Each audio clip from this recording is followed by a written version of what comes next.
Senator J.D. Vance leaned back in his seat on live television, his expression sharp, measured. Across from him sat Captain Ibrahim Traoré, the military leader turned transitional president of Burkina Faso, whose presence alone stirred both awe and unease. The stage was tense. This wasn't a routine political exchange, it was a collision of worlds. What began as an interview about global security quickly spiraled when J.D. Vance, smirking slightly, said, "You rule with guns, not votes. Why should anyone respect that?" The air tightened. Traoré's jaw locked, but he remained eerily calm. "And you govern with money, not truth," he said coldly. The studio fell silent. Vance leaned forward. "You walk into TV studios like you're some revolutionary messiah, but you're just another strongman clinging to power." The words hit hard. The host attempted to pivot, but the damage was done. The insult wasn't subtle, it was deliberate. Traoré adjusted his posture, his eyes narrowing in pure, icy stillness. "You speak of power like you've ever had to bleed for it," Traoré replied, his voice low and cutting. "I come from a country where boys die before their men, and men are buried nameless. And yet you sit here, wearing your flag-like armor, never having tasted fear." J.D. scoffed. "You're trying to justify dictatorship with poetry." Traoré stood. He didn't raise his voice. He didn't have to. "Justify nothing. I survived war. You survived Twitter." Gasps rippled through the stunned audience. The moderator tried desperately to intervene. "Gentlemen, please, let's stay on track." But it was too late. The exchange had become a battlefield. Vance, now visibly irritated, threw one last verbal grenade. "People like you ruin your countries and then blame the West when it burns." Traoré stepped forward, removing his mic slowly. "People like you watch fires from ivory towers and wonder why the flames reach your doorstep." The silence was louder than the cameras rolling in those few seconds. The entire broadcast veered into unpredictable territory. J.D. Vance stared him down, but the confidence in his eyes had cracked slightly. This wasn't the scripted humiliation he'd planned. Traoré had turned it back on him with surgical precision. "You brought me here to shame me," Traoré continued, "but you exposed yourself instead. What do you know of nation building when you've never built anything but sound bites?" The crowd murmured, visibly shaken. J.D., defensive now, replied, "I ask tough questions. That's what Americans deserve." Traoré's reply came like thunder. "No, you ask easy questions, designed to humiliate. The tough questions would start with your own country's conscience." He pointed toward the camera. "Ask your people why their democracy still allows starvation. Ask them why freedom tastes different depending on your skin." J.D. tried to respond, but stumbled over his words. This time, there was no applause, only silence. The studio's control room buzzed with chaos. Producers debated cutting to commercial, but viewership was spiking by the second. Social media exploded with clips mid-broadcast. J.D. Vance vs. Traoré trended globally. Political analysts scrambled for context. Who was really winning here? The polished senator or the soldier turned head of state who had just dismantled an American politician's argument using nothing but lived truth and unflinching calm? Back on stage, Traoré turned to the host and said, "I agreed to this interview. In good faith, I thought maybe there was a chance for dialogue, not theater." J.D. stood too now, but it felt reactive. "You don't get to lecture us about democracy." Traoré took one final look at him. "And you don't get to define it for the world. You inherited yours. We're still dying for ours." The audience erupted, some standing, some stunned, all riveted. The moment had shattered every expectation. As Traoré walked off the stage, removing his jacket in frustration, a voice from the audience shouted, "That's leadership." J.D. was left standing in place, blinking. He turned toward the host with a forced smile, but the crowd wasn't with him anymore. The camera caught it all.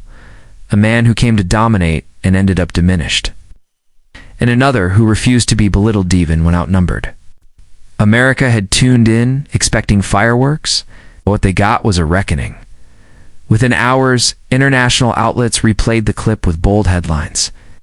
African leader silences U.S. Senator J.D. Vance outmatched, and Traoré's response shocks America filled timelines and front pages. It wasn't just about politics anymore. It was about dignity, resistance, and raw, unfiltered confrontation. Ibrahim Traoré had walked into enemy terrain, face-down condescension, and left with his head higher than ever without raising his voice once. Later that night, as news networks scrambled to spin the encounter, pundits clashed over what had just happened. Conservative voices called Traoré defensive and ungrateful, accusing him of exploiting the platform for self-promotion. Progressives hailed his restraint and clarity, but what no one could deny was the shift in public perception. For once, an African leader wasn't being spoken about, he was speaking back. And America wasn't quite ready for what that sounded like. JD. Vance released a carefully worded statement within hours. I believe in asking difficult questions. I regret if my tone was misunderstood, but the internet wasn't buying it. Thousands of users reposted the clip of him fumbling mid-sentence, juxtaposed with Traoré's calm dismantling of each insult. Memes flooded Twitter and TikTok. Survived war versus survived Twitter trended for 24 hours. It wasn't just political, it had gone cultural. The world had chosen its winner. In Burkina Faso, the streets lit up with pride. Crowds gathered around televisions in cafes and homes to watch their leader confront a global figurehead on American soil. For many, it was the first time they'd seen their nation represented without apology. Local news replayed the full interview on loop, analyzing each word. He didn't flinch, one commentator said. He held our dignity in front of the world. Posters with Traoré's face and the words "we're still dying" for hours spread like wildfire. Meanwhile, political analysts in the U.S. were forced to confront something uncomfortable: the arrogance embedded in the assumption that American voices are always in control of the narrative. Traoré's defiance exposed a blind spot in the country's global self-image. When a man from a small West African nation stood toe-to-toe with a U.S. senator and refused to be shamed, it challenged the very foundation of how America sees itself. In relation to the world, the following week, Traoré appeared via video at the United Nations Human Rights Council.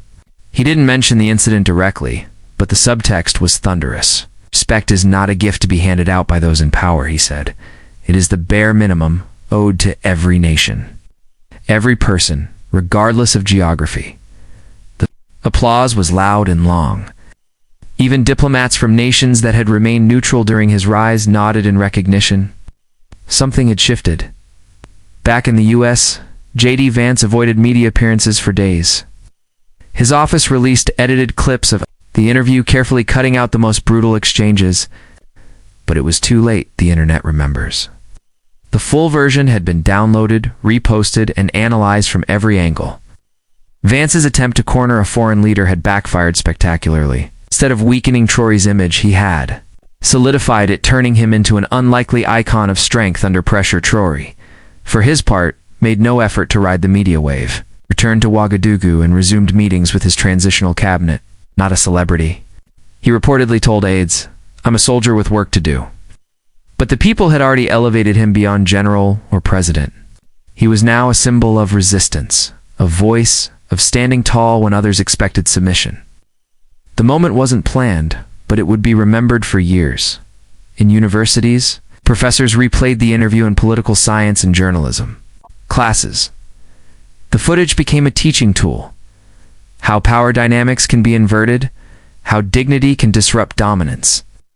What we saw, one scholar wrote, wasn't just an exchange, it was a confrontation between reality and projection. And in that confrontation was the man with the smaller stage who walked away holding the narrative. As for America, the echo lingered. In that single televised moment, the illusion of superiority cracked. And from that crack, a new kind of dialogue emerged. One not rooted in lectures, but in listening.